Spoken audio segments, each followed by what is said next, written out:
Hello everyone, welcome to my YouTube channel Target 100 in Mathematics by Shivesh Kumar Singh.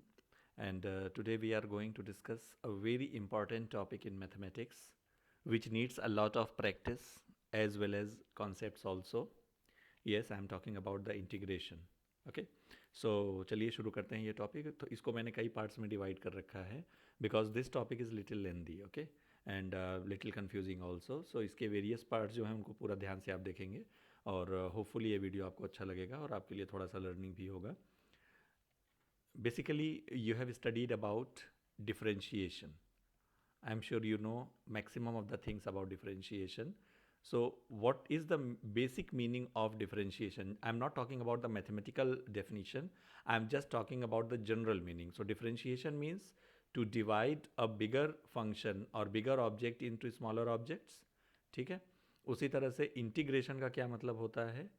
To combine the things. To integrate the things means to combine the smaller things to make the bigger things. So we can say that integration और differentiation ये दोनों एक दूसरे के opposite हैं. ठीक है, reverse process है. अब इसमें इसको मैथमेटिकली समझते हैं कि if F x and ji X are two functions such that differentiation of F X is equal to G X. अब इसकी एक एक मीनिंग का मतलब समझते हैं. डी बाई डी एक्स का मतलब क्या हो गया? Differentiation with respect to X. और किसका फंक्शन क्या है? F X. ठीक है, तो जब हम एफ एक्स को डिफरेंशिएट कर रहे हैं तो हमें क्या मालूम हो रहा है? G X. तो अब इसका रिवर्स प्रोसेस क्या होगा? Then integration of ji X with respect to X will be equal to F X. ठीक है, ये तो हो गई मैथमेटिकल डेफिनेशन. अब इसमें थोड़ा सा ट्विस्ट है. क्या ट्विस्ट है? और वही ट्विस्ट जो है वो बेसिक डिफरेंस है इंटीग्रेशन और डिफरेंशिएशन का. क्या है? जैसे मैंने आपसे कहा कि डिफरेंशिएशन और इंटीग्रेशन एक दूसरे के रिवर्स प्रोसेस होते हैं.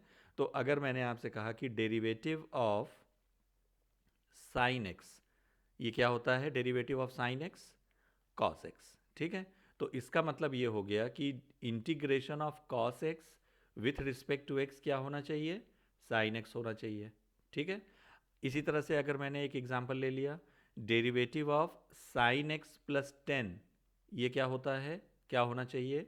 ये भी कॉस एक्स होगा, क्योंकि डेरिवेटिव ऑफ 10 क्या होगा? 10 इज़ अ कांस्टेंट नंबर और कांस्टेंट का डेरिवेटिव क्या होता है? ज़ीरो. ठीक है, तो इसका मतलब हो गया कि इंटीग्रेशन ऑफ कॉस एक्स जो है वो साइन एक्स प्लस 10 भी हो सकता है ना? क्यों? क्योंकि यहाँ मैंने किसको डिफरेंशिएट किया था? साइन एक्स प्लस 10 को डिफरेंशिएट किया था और डिफरेंशिएशन आया कितना? Cos x. तो इसका मतलब है अगर रिवर्स प्रोसेस की हम बात करते हैं तो कॉस एक्स का इंटीग्रेशन जो है वो साइन एक्स प्लस 10 होना चाहिए. इसी तरह से साइन एक्स प्लस 20 ले सकते हैं, साइन एक्स माइनस 30 ले सकते हैं, कुछ भी ले सकते हैं. ठीक है, तो अब यहाँ पर आप इन सारे एग्जाम्पल्स में सिमिलैरिटी क्या है? सिमिलैरिटी ये है कि जो हमारा फंक्शनल पार्ट है, जो वेरिएबल पार्ट है, वो तो सेम है साइन एक्स. और फंक्शन डिफर किस पर कर रहा है? केवल कांस्टेंट पर डिफर कर रहा है. ठीक है, तो इसी को हम क्या कहते हैं? कांस्टेंट ऑफ इंटीग्रेशन कहते हैं. और इसी को एडजस्ट करने के लिए जब हम इंटीग्रेट करते हैं फंक्शंस को तो वहां पर हम क्या लगा देते हैं? प्लस सी. और इस सी को हम क्या कहते हैं? सी का क्या नाम है? Constant of integration. क्या कहते हैं? Constant of integration. ठीक है, तो अब ये डिफरेंस समझ में आ गया. बेसिकली अगर आपसे कोई पूछे कि डिफरेंशिएशन और इंटीग्रेशन में क्या डिफरेंस है तो आप क्या कहेंगे? कि differentiation of a function is unique.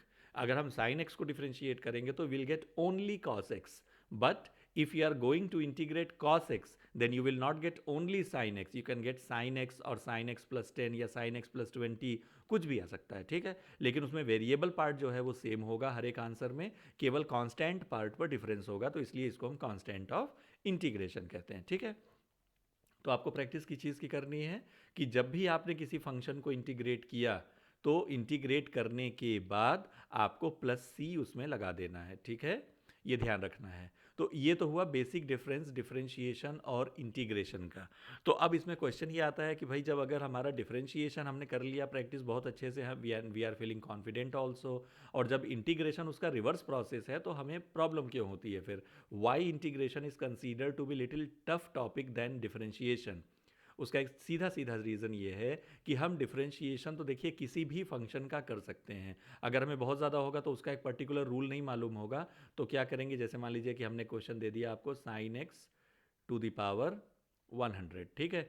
अब इसका हमें डिफरेंशिएशन करना है तो सीधे आप चेन रूल लगा दीजिए, ठीक है। या मैंने इसको थोड़ा सा और प्रॉब्लमेटिक कर दिया तो एक्स प्लस कर दिया इसको, अब इसमें चेन रूल लगा दीजिए। लेकिन अगर मैंने इंटीग्रेट करने के लिए बोल दिया इसको, तो integration is possible only when it is written in the standard form या इंटीग्रेबल फॉर्म, ठीक है। तो अब वो इंटीग्रेबल फॉर्म होते कौन कौन से हैं, उसको समझने के लिए पहले थोड़ा सा हम इंटीग्रेशन के बेसिक फार्मूलों पर डिस्कस करेंगे।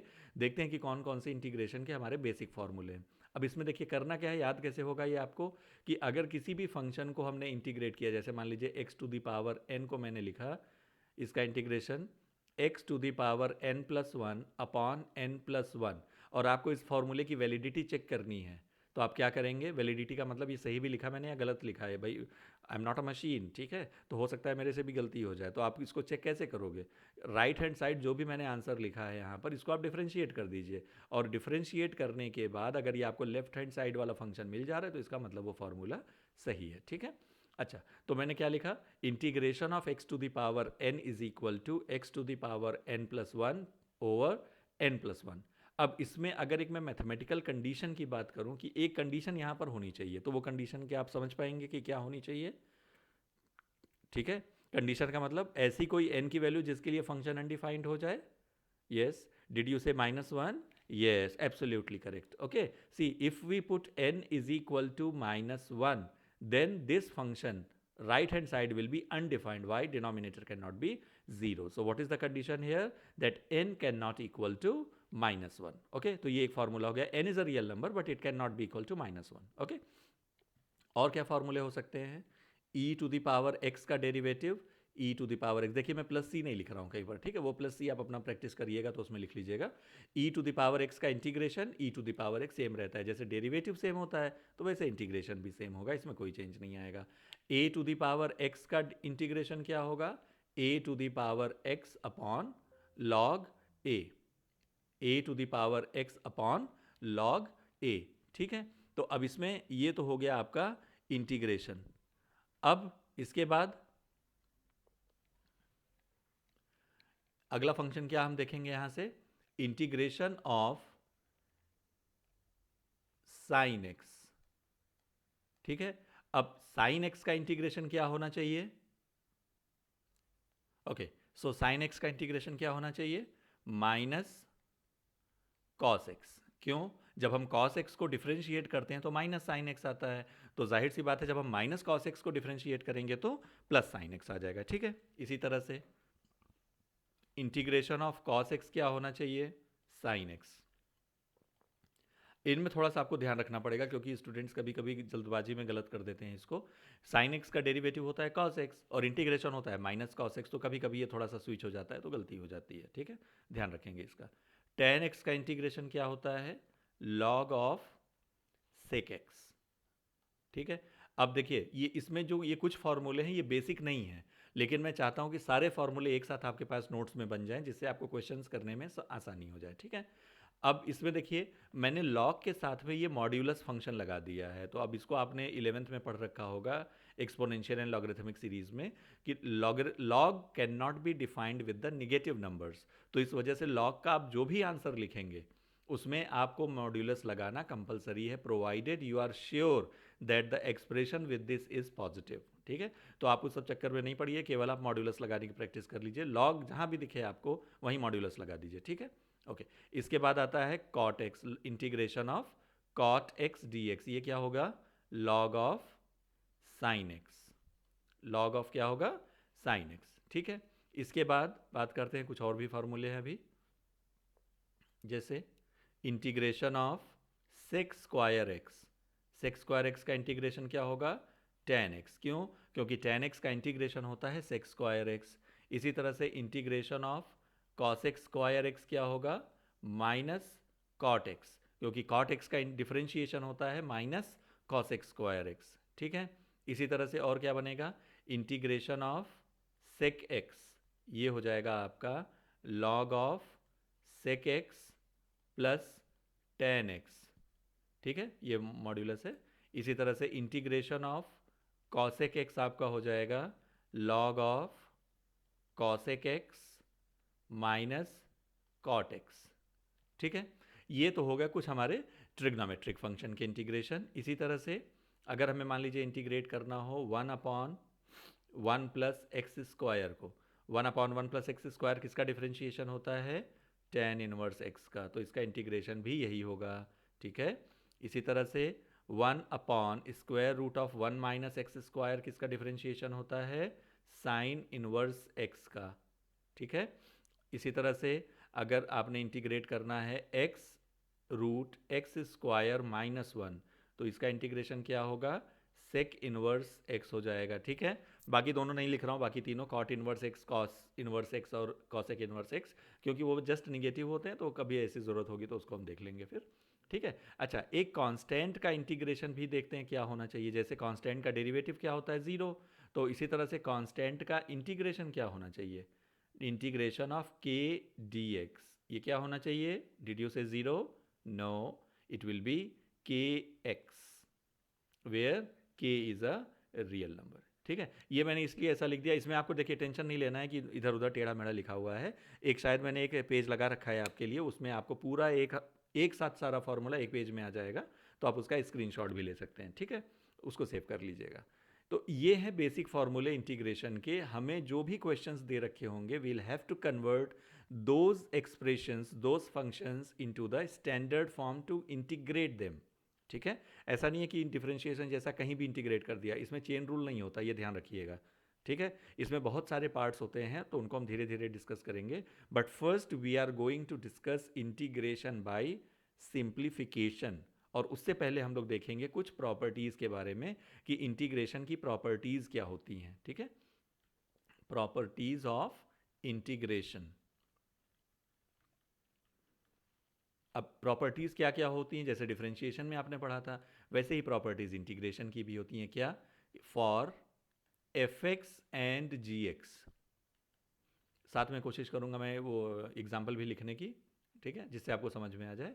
पहली प्रॉपर्टी हो गई integration of F x plus minus g x. अगर हमें दो फंक्शंस के एडिशन या सब्ट्रैक्शन को इंटीग्रेट करना है तो हम क्या करेंगे फिर, ये हो जाएगा integration of F x plus ये डी एक्स हो जाएगा, यहाँ पर अलग अलग दोनों इंटीग्रेट हो जाएंगे, integration of F x d x plus minus integration of ji x d x, ठीक है। इसका मतलब क्या हो गया सीधा सीधा, कि अगर हमें किसी दो फंक्शन के एडिशन या सब्ट्रैक्शन को इंटीग्रेट करना है तो वो दोनों अलग अलग इंटीग्रेट हो जाएंगे। फॉर एग्जांपल, अगर ये आ गया आपका integration of x square plus sec square x, ठीक है। तो अब देखिए यहाँ पर दो फंक्शन हमारे कौन कौन से हो गए, एक हो गया एक्स स्क्वायर, एक हो गया सेक स्क्वायर एक्स, तो ये क्या आ जाएगा, integration of x square d x plus integration of sec square x d x, ठीक है। तो यहाँ से क्या आ जाएगा, एक्स स्क्वायर के इंटीग्रेशन में कौन सा फॉर्मूला लगेगा, किससे मैच कर रहा है ये, integration of x to the power n वाले से, ठीक है। तो इसका फॉर्मूला क्या होता है, x to the power N plus one upon N plus one. तो इसको कैसे रखना है समझ में आपको, कि अगर जो भी पावर दे रखी है उस पावर को हमें, that power will be increased by one and then that power will be in the denominator, increased power will be in the denominator, ठीक है। Ten square sec square x का इंटीग्रेशन क्या हो जाएगा, टेन एक्स, और last में मैंने क्या बताया था क्या लगाना है आपको, प्लस सी। तो इसका आंसर क्या आ गया, X to the power 3/3 plus ten X plus C, ठीक है। ये प्लस सी लगाना आप नहीं भूलेंगे, क्योंकि अगर इस पर एग्जामिनर ने नंबर काट दिया तो आप क्लेम नहीं कर सकते कि नहीं कटना चाहिए था नंबर, ठीक है, ये ध्यान रखेंगे। तो एक प्रॉपर्टी हमारी क्या हो गई, एडिशन या सब्ट्रैक्शन वाली, ठीक है। इसके अलावा जो होती है एक मल्टीप्लिकेशन की भी होती है, लेकिन हम उसको कहते हैं इंटीग्रेशन बाय पार्ट्स। तो अगर आपको इंटीग्रेट करना हो एफ एक्स टाइम्स जी एक्स को, तो वैसे तो ये इंटीग्रेशन बाय पार्ट्स है, इसको मैं आगे डिटेल में डिस्कस करूंगा, बट अभी फिलहाल के लिए फार्मूले से काम चला लेते हैं। इसका फार्मूला होता है, फर्स्ट फंक्शन मैंने एफ एक्स को ले लिया, जी एक्स को सेकेंड फंक्शन ले लिया, so first into integration of second minus integration of differentiation of the first function into integration of second function and then whole integration, ये सारा इंटीग्रेशन में है और बाद में dx आ गया, ठीक है, ये थोड़ा सा कॉम्प्लिकेटेड है, इसलिए इस पर एक अलग से लेसन है, पूरा पूरा एक चैप्टर, इस पर एक्सरसाइज है इंटीग्रेशन बाय पार्ट्स, तो उसका वीडियो मैं अलग से बना रहा हूँ, ठीक है, उसको हम अलग से समझेंगे। अभी फिलहाल हमें किससे काम चलाना है, सिंप्लीफिकेशन से, एडिशन सब्ट्रैक्शन की जो प्रॉपर्टी होती है उससे। और नेक्स्ट क्या है, इंटीग्रेट अगर करना है आपको k टाइम्स एफ एक्स को, means if a function is multiplied by any constant, this constant k is a real number, okay. तो अगर हमें किसी फंक्शन को रियल नंबर से मल्टीप्लाई किया हुआ है और हमें उसको इंटीग्रेट करना है, then this constant will go out and then function will be multiplied as integration, okay. For example, if we have to integrate 2 sin x, तो अब यहाँ क्या हो जाएगा, देखिए 2 चला जाएगा बाहर और sin x का इंटीग्रेशन हो जाएगा, ठीक है। तो ये हो जाएगा -2 cos x, और लास्ट में क्या लगाना है, +c, ठीक है। इसमें ध्यान क्या रखना है, सब आपका क्वेश्चन पूरा गलत हो जाए, +c लगाना नहीं भूलना है, ठीक है। जोक्स अपार्ट, क्वेश्चन भी गलत नहीं होना चाहिए, ठीक है, ओके, ध्यान ये रखिएगा बस, ओके। तो ये क्या हो गए, कुछ प्रॉपर्टीज हो गई, ठीक है। और मैंने आपको इंटीग्रेशन ऑफ कांस्टेंट बता ही दिया था पहले ही, ठीक है। तो अब इसमें हम क्या करेंगे, कुछ क्वेश्चंस को देखते हैं कि कैसे हम इंटीग्रेट कर सकते हैं किसी भी क्वेश्चन को, ठीक है। जैसे मान लीजिए कि क्वेश्चन आ गया, integrate x square times x plus 1, ठीक। तो अब ऐसे क्वेश्चंस को आप देखेंगे तो सबसे पहले दिमाग में क्या आता है, प्रोडक्ट रूल। नहीं, मैंने क्या बताया, प्रोडक्ट रूल की अपनी एक अलग एक्सरसाइज है, उसकी एक पहचान है, क्योंकि उसको टाइम लगता है करने में, ठीक है। ये थोड़ा सा लेंदी हो जाता है क्वेश्चन फिर प्रोडक्ट रूल से। तो अभी फिलहाल आपको सिंप्लीफिकेशन पर फोकस करना है। तो कैसे करेंगे, देखिए इसमें हम क्या सिंप्लीफाई कर सकते हैं मैक्सिमम, इसमें हम इन दोनों को मल्टीप्लाई कर सकते हैं। तो जब एक्स स्क्वायर को मल्टीप्लाई करेंगे तो ये क्या आएगा, X square into X, X cube, और X square plus 1, x square into 1, x square आ गया, ठीक है। तो अब इसको इंटीग्रेट कर देते हैं दोनों को अलग अलग, ये हो जाएगा integration of x to the, जब आपकी प्रैक्टिस हो जाएगी तो इसको आप डायरेक्ट इंटीग्रेट कर सकते हैं, फिर ऐसे अलग अलग लिखने की ज़रूरत नहीं है, ठीक है। ये हो जाएगा x to the power 4/4 plus X to the power 3/3 plus C, ठीक है। ये हो गया इस तरह से। इसी तरह से मान लीजिए कि कोई ये क्वेश्चन आ गया आपको, integration of x cube plus x square minus x plus 1/x, ठीक है, या कुछ ऐसा आ गया। तो अब इसको कैसे करेंगे, देखिए अब इसमें क्या सिंप्लीफिकेशन हम कर सकते हैं, इसको हम अलग अलग लिख सकते हैं, यस और नो। मतलब इसको हम लिख सकते हैं x cube upon x plus x square upon x minus x upon x plus 1/x, ठीक है। और लास्ट में आ गया dx। तो ये क्या आ गया हमारा, देखिए एक्स क्यूब अपॉन एक्स को सिंप्लीफाई करेंगे तो एक्स स्क्वायर अपॉन एक्स को सिंप्लीफाई करेंगे तो x minus x upon x means 1 plus 1/x as it is, okay, then dx।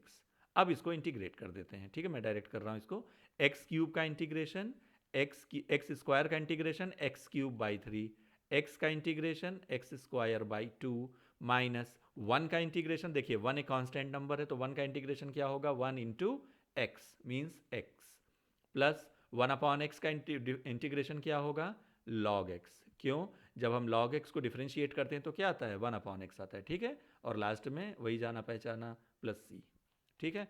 तो अब ये देखिए सिंप्लीफिकेशन से किस तरह से क्वेश्चन आसान हो जाता है आपके लिए, और ये सिंप्लीफाई हो जाएगा, ठीक है, इंटीग्रेट हो जाएगा बहुत आसानी से। कुछ एक दो क्वेश्चन और ले लेते हैं बस। इसी तरह से मान लीजिए कि आपको इंटीग्रेट करना हो x square plus 1, x square plus 1 whole cube upon x to the power 5, ठीक है। अब ऐसे कुछ अगर खतरनाक से क्वेश्चन आगे जो देखने में अजीब से लग रहे हैं, ठीक है, तो अब देखिए इसमें कोई डिवीजन रूल तो होता नहीं है, ठीक है। तो अब क्या करें, हम इसको क्या सिंप्लीफाई कर सकते हैं, यहाँ पर हम इसको हम क्या कर सकते हैं, न्यूमरेटर में अगर कई टर्म्स हैं और डिनोमिनेटर सिंगल टर्म है, देन क्या करना है आपको, किसी भी तरह से हमें सारे टर्म्स को अलग अलग लिख देना है, जैसे लास्ट क्वेश्चन में मैंने किया था, ठीक है। तो अब इसको अलग अलग करने से पहले हमें इस जो होल पावर है इसको हटाना पड़ेगा। तो आसान है, a plus b whole cube का फॉर्मूला लगा देते हैं, तो ये हो जाएगा a cube plus 3a square b plus 3ab square okay, plus b cube, मतलब 1 क्यूब 1 हो गया upon x to the power 5 और लास्ट में आ गया dx। अब इसको देखिए, x to the power 2 to the whole power 3, तो अब ये देखिए पावर के ऊपर जब पावर होती है तो दोनों पावर का क्या होता है, मल्टीप्लिकेशन। तो this will be x to the power 6 plus 3 times x to the power 4 plus 3x square plus 1 over x to the power 5। अब ये अलग अलग कर देंगे दोनों को, ये हो जाएगा, अभी थोड़ा सा डायरेक्ट कर रहा हूं मैं, x to the power 6 upon x to the power 5, ये x हो जाएगा, plus 3 x to the power 4 upon x to the power 5 क्या होगा, 3 upon x plus 3 upon x to the power 3 plus 1 upon x to the power 5। अब देखिए इसमें क्या हुआ, x तो हमारा डायरेक्ट इंटीग्रेट होगा, ये एक्स स्क्वायर बाई 2 आ गया, 3 अपॉन एक्स डायरेक्ट इंटीग्रेट हो गया, 3 टाइम्स लॉग एक्स हो गया। यहाँ तक तो कोई प्रॉब्लम नहीं। अभी बाकी दोनों का क्या करें, ये कैसे इंटीग्रेट होगा। अच्छा, इसमें क्या करते हैं, कुछ बच्चे गलती कर देते हैं इसमें, यहाँ पे क्या गलती करते हैं वो इसके इंटीग्रेशन को लिख देते हैं लॉग ऑफ एक्स क्यूब। ठीक है, उनको क्या याद है भाई, सर ने बताया था कि 1 अपॉन एक्स का इंटीग्रेशन लॉग एक्स होता है, तो चलो 1 अपॉन एक्स क्यूब का भी लॉग एक्स क्यूब करो, छुट्टी करो। छुट्टी नहीं करो, क्वेश्चन गलत हो जाएगा पूरा। ठीक है, करना क्या है, ये लॉग वाला फैसिलिटी आपके पास तभी तक है जब तक डिनोमिनेटर की पावर 1 है, एक्स की पावर 1 है, तभी तक है, नहीं तो नहीं है। ठीक, तो अभी उस केस में, अगले केस में क्या करेंगे, फिर हम इसको 3 times x to the power -3 लिख सकते हैं। इसी तरह से दूसरे वाले को क्या लिख सकते हैं, एक्स टू द पावर -5। ठीक, तो अब ये अलग से इंटीग्रेट हो जाएगा, कोई दिक्कत नहीं है इसमें। X square by 2 plus 3 times log x plus, इसको कैसे इंटीग्रेट करें, 3 into x to the power -2 upon -2। कहाँ से आया ये, -3 + 1, फॉर्मूला क्या था, x to the power n+1 upon n+1, यही था formula, x to the power n+1 upon n+1। तो यहाँ पर पावर -3 थी, तो -3 + 1 -2 हो गया, -2 अपॉन -2, प्लस यहाँ क्या आ जाएगा, x to the power -4 upon -4, plus C लगाना तो बिल्कुल भी ना भूलें। आंसर क्या बन गया हमारा, x square plus 2 plus 3 times log of x plus और minus, it will be minus क्योंकि एक नंबर निगेटिव में है denominator, so -3 upon 2 into 1 upon x square -4 upon x to the power 4 plus C. ठीक है, ये क्वेश्चंस कुछ है यहाँ पर स्टूडेंट्स, मैंने एग्जांपल कंसीडर किए हैं, I am not saying that integration is finished. ठीक है, लेकिन ये इंटीग्रेशन का बेसिक्स है। तो हमने क्या सीखा अभी कि when we have to integrate any function, then first we'll simplify this if it is required, so that it can be written in the integrable form and then we can integrate it। Okay, और integration को करने के लिए हमारे पास क्या होना चाहिए, कुछ स्टैंडर्ड फार्मूले हैं, वो हमको याद होने चाहिए। ठीक है, जैसे आप ये देखिए, मैंने आपसे कहा था कि एक स्क्रीन है अभी मेरे पास जिसके लिए आपको सारे स्टैंडर्ड फार्मूले एक साथ आ जाएंगे।